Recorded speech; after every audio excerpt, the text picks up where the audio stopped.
Okay, today we're going to be going over some beginner fish keeping tips.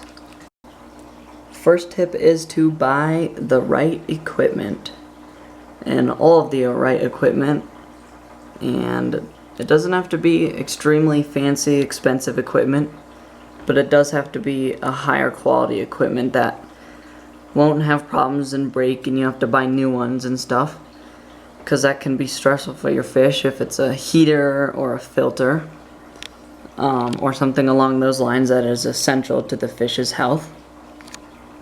So what you're going to need is you're going to need a filter, a heater, a glass tank or an acrylic tank.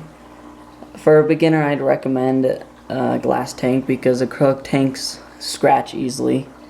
They are lighter, but that doesn't really matter when you have a fish tank full of rocks and water and wood and stuff.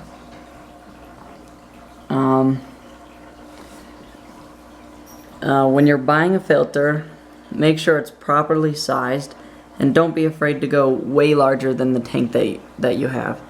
So if you have a 50-gallon tank, get something way larger for like a 70-gallon or an 80-gallon, so you have ample amount of filtration.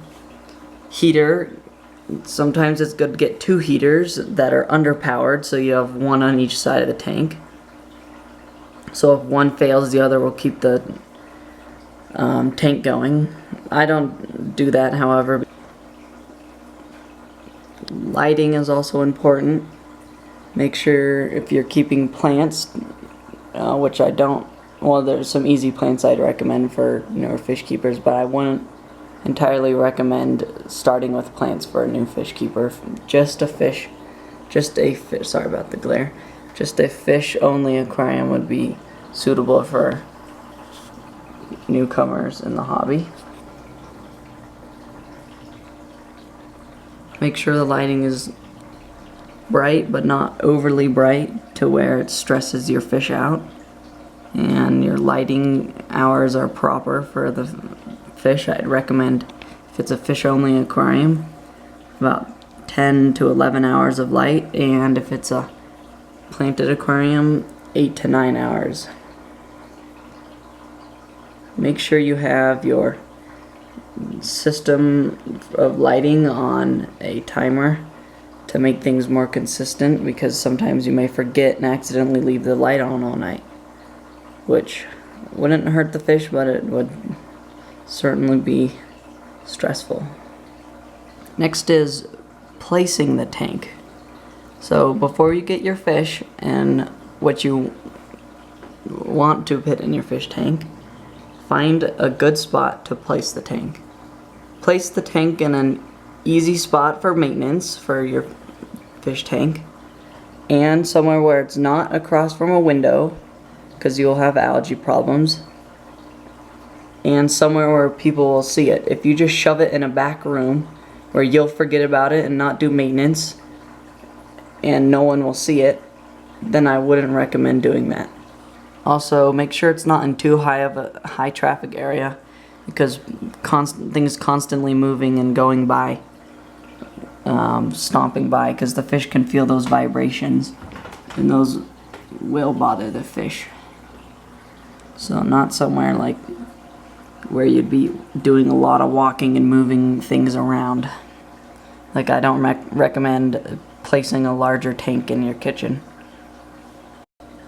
Next is buying the right fish for the right aquarium that you have. If you have a fish in mind that you want to buy, then you go in the reverse direction. You buy the tank for the fish that's the right size. But I like to buy a tank size that fits in a good spot, and then I go off of that for fish, because then I kind of feel like I have more of an option for what I can stock with. Got a little bit of an angelfish show off here.